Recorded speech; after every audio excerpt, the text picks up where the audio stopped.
Hello everyone. Welcome to Aryahi vlogs and tips. అందరూ ఎలా ఉన్నారు? నేనైతే చాలా బాగున్నాను. వాలెంటైన్స్ డే రోజు మా హస్బెండ్ కోసం స్పెషల్‌గా వెజ్ థాలీనైతే నేను ప్రిపేర్ చేశాను. ఈ ఐటెమ్స్ అన్నీ చేయడానికి నాకు 2 అవర్స్ అయితే పట్టింది. 2 అవర్స్‌లో ఈజీగా ఇటువంటి థాలీని ఎలా ప్రిపేర్ చేసుకోవాలో ఈ వీడియోలో చూసేద్దాం. ఈ థాలీలో మామిడికాయ పప్పు, బంగాళదుంప ఫ్రై, బీరకాయ టమాటా కర్రీ, సలాడ్, బంగాళదుంప పచ్చడి, రసం, సాంబార్, పాయసం ఇవన్నీ ప్రిపేర్ చేసేసుకోవచ్చు. అన్నీ కూడా చాలా తొందరగానే అయిపోతాయి. మామిడికాయ పప్పు కోసం ఒక కుక్కర్‌లో ఒక టీ గ్లాస్‌తో పప్పు తీసుకోవాలి. వాటర్ పోసి శుభ్రంగా కడిగేసి ఒక 2 గ్లాసుల వరకు నీటిని పోసుకోవాలి. నీళ్ళు పోసుకున్న తర్వాత సగం మామిడికాయని ఇలా చెక్కు తీసి ముక్కలుగా కట్ చేసి వేసుకోవాలి. ఇందులోనే పావు టీ స్పూన్ పసుపు, కారానికి తగ్గట్టు పచ్చిమిర్చి, అర స్పూన్ కారం, కట్ చేసుకున్న సగం ఉల్లిపాయ ముక్కలు వేసుకొని ఒకసారి బాగా కలుపుకొని మూత పెట్టి 4-5 విజిల్స్ వరకు ఉడికించుకోవాలి. మొత్తం విజిల్స్ అయిపోయిన తర్వాత ప్రెషర్ పోయిన తర్వాత ఒక గరిటెతో కానీ పప్పు గుత్తితో కానీ ఇలా మెత్తగా మెదుపుకోవాలి. ఇప్పుడు దీనికి తాలింపు పెట్టుకుందాం. టేస్ట్‌కి తగ్గట్టు ఉప్పు వేసుకొని కలుపుకోవాలి. తాలింపు కోసం స్టవ్ మీద ఒక పాన్ పెట్టుకుని అందులో కొద్దిగా ఆయిల్ పోసుకొని కొద్దిగా ఆవాలు, మినపప్పు, జీలకర్ర, 2 ఎండుమిర్చి, దంచిన 4-5 వెల్లుల్లి, కట్ చేసుకున్న ఉల్లిపాయ ముక్కలు, కొద్దిగా కరివేపాకు, ఇంగువ వేసుకొని ఎర్రగా వేయించుకోవాలి. పోపు బాగా వేగిన తర్వాత పప్పులో వేసుకొని కలుపుకోవాలి. ఇంతేనండి, మామిడికాయ పప్పు రెడీ అయిపోయింది.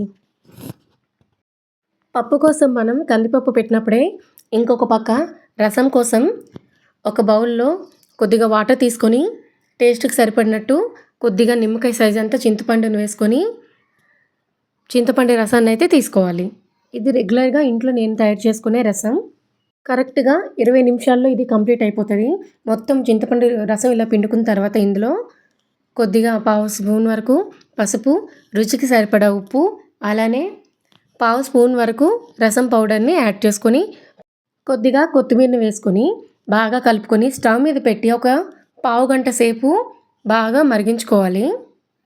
ఇందులో ఎటువంటివి యాడ్ చేయాల్సిన అవసరం లేదు.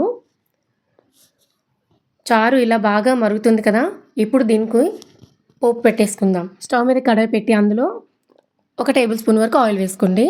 ఆయిల్ వేడైన తర్వాత అర టీ స్పూన్ ఆవాలు, అర టీ స్పూన్ జీలకర్ర, పావు టీ స్పూన్ మినపప్పు, తుంచిన 2 ఎండుమిరపకాయలు, దంచిన 4 వెల్లుల్లిపాయలు, కొద్దిగా మెంతులు, అలానే కొద్దిగా సోంపు వేసుకోవాలి. లాస్ట్లో కరివేపాకు కూడా వేసుకొని పోపు వేగిన తర్వాత చారులో వేసేసుకోవడమే. ఇంతేనండి, ఒకటేసారి మనకి పప్పు రసం అనేది ప్రిపేర్ అయిపోయి. బంగాళదుంప ఫ్రై కదా, దీనికోసం 3 బంగాళదుంపలు అయితే తీసుకొని పైన తొక్క తీసి చిన్న చిన్న ముక్కలుగా కట్ చేసుకుని వాటర్లో వేసేసుకోవాలి. బంగాళదుంపల్లో ఉండే పిండి పదార్థం అంతా పోయి ఇలా వాటర్ వైట్గా వచ్చేంత వరకు క్లీన్ చేసుకుంటే ఫ్రై బాగుంటుంది. ఇప్పుడు స్టవ్ మీద ఒక ప్యాన్ పెట్టి అందులో 1 టేబుల్ స్పూన్ వరకు ఆయిల్ వేసుకొని ఆయిల్ కొంచెం వేడైన తర్వాత కొద్దిగా ఆవాలు, జీలకర్ర, శనగపప్పు, మినపప్పు, ఎండుమిర్చి, వెల్లుల్లి, ఉల్లిపాయలు, మిరపకాయలు, కరివేపాకు వేసుకొని తాలింపు వేగనివ్వాలి. తాలింపు బాగా వేగిన తర్వాత బంగాళదుంప ముక్కల్ని వేసుకొని ఉప్పు వేసుకొని బాగా కలుపుకొని ఒక 2 నిమిషాల పాటు ఉడికించుకోవాలి. బంగాళదుంపలు అడుగంటకుండా మధ్య మధ్యలో కలుపుతూ ఉండాలి. బంగాళదుంపలు బాగా మగ్గిన తర్వాత ఇందులో పావు టీ స్పూన్ పసుపు, అర టీ స్పూన్ కారం, అర టీ స్పూన్ వరకు ధనియాల పొడి వేసుకొని బాగా కలుపుకొని ఒక 5 నిమిషాల పాటు ఉడికించుకోవాలి. ముందు నేను 3 బంగాళదుంపలు చూపించాను కదా, అందులో 2 బంగాళదుంపలతో మాత్రమే ఈ ఫ్రైని అయితే చేశాను. ఇంకొక బంగాళదుంపని ఉప్పు వేసి ఉడకబెట్టుకోవాలి.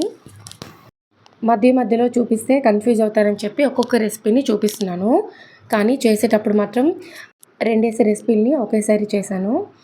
బంగాళదుంప ఫ్రై అయితే అయిపోయింది. ఇప్పుడు మనం ముందుగా కట్ చేసి పెట్టుకున్న బంగాళదుంపల్లో కొన్ని తీసుకొని ఉప్పు వేసి దుంపలు మెత్తగా అయ్యేంత వరకు ఉడికించుకోవాలి. ఇలా ఉడికించుకున్న తర్వాత ఒక గరిటెతో మెత్తగా మెదుపుకోవాలి. ఈ బంగాళదుంప పచ్చడి ఎక్కువగా మా అత్తమ్మ వాళ్ళ ఇంట్లో చేస్తారు. ఒరిస్సాలో ఈ రెసిపీ చాలా ఎక్కువగా చేసుకుంటారు. ఈ బంగాళదుంప పచ్చడి అంటే మనకి కొత్తగా ఉండొచ్చు, బట్ వాళ్ళకి మాత్రం ఇది రెగ్యులర్గా వాళ్ళ ఇంట్లో చేసుకునే వంట. ఇలా మెత్తగా మెదుపుకున్న తర్వాత ఇందులో కట్ చేసి ఉంచుకున్న ఉల్లిపాయ ముక్కల్ని వేసుకొని కలుపుకోవాలి. బంగాళదుంపలు ఉడికించేటప్పుడు ఆల్రెడీ మనం ఉప్పు యాడ్ చేసుకున్నాం కాబట్టి నేనైతే ఎక్స్ట్రా యాడ్ చేయలేదు. ఒకసారి టేస్ట్ చూసుకొని ఉప్పు సరిపోకపోతే యాడ్ చేసుకోండి.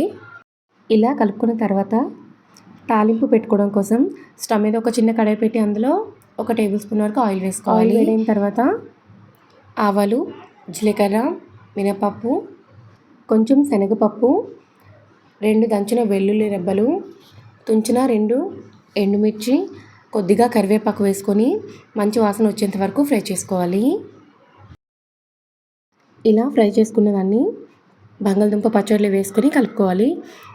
నాకు తెలిసి చాలామందికి ఈ రెసిపీ అయితే తెలీదు, కానీ సాంబార్ కానీ పప్పుచారు కానీ చేసుకునేటప్పుడు సైడ్ డిష్గా ఈ బంగాళదుంప పచ్చడి చేసుకుంటే చాలా బాగుంటుంది. తెలియని వాళ్ళు ఒక్కసారి ట్రై చేసి చూడండి. ఇప్పుడు ఇంకొక కర్రీ, బీరకాయ టమాటా కర్రీ చేసుకోవడం కోసం నేను ముందుగానే బీరకాయలు కట్ చేసి పెట్టుకున్నాను. స్టవ్ మీద ఒక ప్యాన్ పెట్టి అందులో తాలింపు గింజలు, ఆవాలు, జీలకర్ర, శనగపప్పు, మినపప్పు, ఎండుమిర్చి, ఉల్లిపాయలు, మిరపకాయలు, వెల్లుల్లి అన్నీ వేసుకొని వేయించుకోవాలి. కొద్దిగా కరివేపాకు కూడా వేసుకొని ఒకసారి బాగా కలుపుకొని ఉల్లిపాయలు కొంచెం మెత్తగా అయ్యేంత వరకు ఫ్రై చేసుకోవాలి. ఇందులో 1/2 టీ స్పూన్ వరకు అల్లం వెల్లుల్లి పేస్ట్ వేసుకొని అల్లం వెల్లుల్లి పచ్చివాసన పోయేంత వరకు వేయించుకోవాలి. ఇందులో కట్ చేసి ఉంచుకున్న 1 కప్పు వరకు బీరకాయ ముక్కల్ని వేసుకొని ఒకసారి బాగా కలుపుకోవాలి.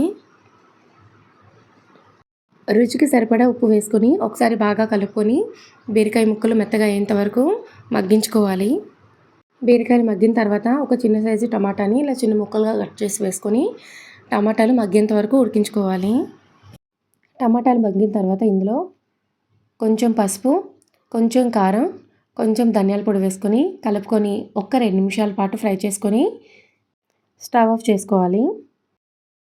అన్నీ కూడా చాలా సింపుల్ ప్రాసెస్లో తక్కువ టైంలో అయిపోయేటట్టు నేను ఐటమ్స్ అయితే సెలెక్ట్ చేసుకున్నాను. అలానే క్వాంటిటీ కూడా కొంచెం తక్కువగానే తీసుకున్నాను. చివరిగా కొంచెం గరం మసాలా వేసేసుకోవాలి. కర్రీ ఒక పక్కన అవుతున్నప్పుడే సాంబార్ కోసం ఒక బౌల్లో 1 టేబుల్ స్పూన్ వరకు ఆయిల్ వేసుకొని ఆయిల్ కొంచెం వేడైన తర్వాత అందులో 1/2 టీ స్పూన్ ఆవాలు, 1/2 టీ స్పూన్ జీలకర్ర, 1/2 టీ స్పూన్ పచ్చి శనగపప్పు, 1/2 టీ స్పూన్ మినపప్పు, 2 ఎండుమిర్చి, 5-6 వెల్లుల్లి, కట్ చేసుకున్న ఒక పెద్ద ఉల్లిపాయ ముక్కలు, 3 పచ్చిమిర్చి, కొద్దిగా కరివేపాకు వేసుకొని తాలింపు వేగనివ్వాలి. ఈ తాలింపులో కొద్దిగా ఇంగువ వేసుకొని వేగిన తర్వాత కట్ చేసి ఉంచుకున్న బెండకాయ ముక్కలు వేసుకొని 1 నిమిషం పాటు ఫ్రై చేసుకోవాలి. సాంబార్లో వేసుకోవడం కోసం నేను బెండకాయ, ఆనపకాయ, క్యారెట్, ముల్లంగి, మునక్కాయలు తీసుకున్నాను. వీటన్నిటిని కూడా కట్ చేసి పెట్టుకున్నాను ముందుగానే. వీటన్నిటిని ఇందులో వేసుకొని బాగా కలుపుకోవాలి. సాంబార్లో మీకు నచ్చిన మీ దగ్గర ఉన్న కూరగాయలని యాడ్ చేసుకోవచ్చు. ఇందులో వంకాయలు అయితే నేను యాడ్ చేయట్లేదు. ఈ ముక్కలు బాగా మగ్గిన తర్వాత ఇందులో టమాటాను కూడా వేసుకొని మగ్గించుకోవాలి. టమాటా మగ్గిన తర్వాత 1/2 టీ స్పూన్ పసుపు, 1 టీ స్పూన్ కారం, కొద్దిగా రుచికి సరిపడా ఉప్పు వేసుకొని బాగా కలుపుకోవాలి. మూత పెట్టి ముక్కలన్నీ ఒక 70% వరకు ఉడికించుకోవాలి. ఇప్పుడు ఇందులో ఒక చిన్న నిమ్మకాయ సైజు అంతా చింతపండు నుంచి తీసుకున్న చింతపండు గుజ్జును వేసుకొని కావాల్సినంత నీళ్లు పోసుకోవాలి. ముందుగానే ఒక కుక్కర్లో 1 టీ గ్లాస్తో కందిపప్పు తీసుకొని శుభ్రంగా కడిగి 2 గ్లాసుల వరకు నీళ్లు పోసుకొని మెత్తగా ఉడికించుకున్నాను. అందులో ఈ సాంబార్ ముక్కల్ని వేసేసుకోవాలి. అలానే 1 గ్లాస్ వరకు వాటర్ని పోసుకొని 2 స్పూన్ల వరకు సాంబార్ పౌడర్ని వేసుకొని మీడియం ఫ్లేమ్ మీద సాంబార్ని బాగా మరగనివ్వాలి. సాంబార్ ఎంత బాగా మరిగితే టేస్ట్ అనేది అంత బాగుంటుంది. సాంబార్ అనేది చాలా బాగా మరిగిపోయింది. నచ్చిన వాళ్ళు చివరిగా కొత్తిమీర కూడా యాడ్ చేసుకోవచ్చు.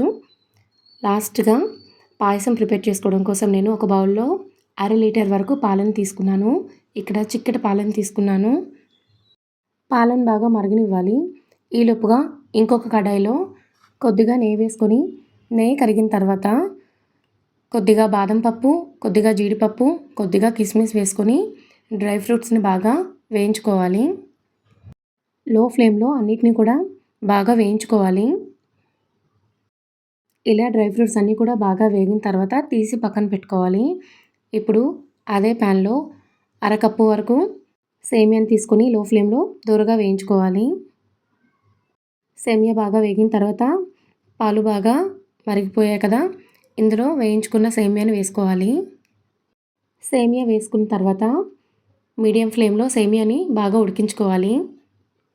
నేను తీసుకున్న అర లీటర్ పాలకి అర లీటర్ సేమియా చేసుకుంటే సేమియా చల్లారిన తర్వాత కూడా చిక్కబడకుండా బాగా వస్తుంది. పాయసం చక్కగా రావాలంటే ఈ కొలతలతో చేసుకోండి. అలానే సేమియా ఉడికిన తర్వాత మాత్రమే పంచదార యాడ్ చేసుకోవాలి. ముందే యాడ్ చేసుకుంటే సేమియా అనేది అంత బాగా ఉడకదు. ఇందులో ఒక 2 యాలకుల్ని దంచి వేసుకోవాలి. సేమియా అయితే చక్కగా ఉడికిపోయింది. ఇందులో మనం ఏ కప్పుతో అయితే సేమియా తీసుకున్నామో అదే కప్పులో ఒక 2 స్పూన్ల వరకు తగ్గించి పంచదారని వేసుకోవాలి. పంచదార ఎక్కువగా తినే వాళ్ళైతే ఒక కప్పు వరకు వేసుకోవచ్చు. పంచదార వేసుకున్నాక కరిగిన తర్వాత లాస్ట్‌గా డ్రై ఫ్రూట్స్‌ని కూడా యాడ్ చేసుకుంటే పాయసం కూడా రెడీ అయిపోయింది. చివరిగా ఇందులో దోసకాయ ముక్కలు, క్యారెట్ ముక్కలు కట్ చేసి పెట్టుకోవాలి. అలానే కొద్దిగా పెరుగు, అప్పడాలు కూడా వేయించుకుంటే తాళి అనేది రెడీ అయిపోయింది. లాస్ట్‌లో కొన్ని క్లిప్స్ అనేవి మిస్ అయిపోయాయి. ఐటెమ్స్ చాలా బాగొచ్చాయి. ఇవే కాకుండా మీకు నచ్చిన కర్రీస్ కూడా యాడ్ చేసుకొని మీరు తాళి ప్రిపేర్ చేసుకోవచ్చు.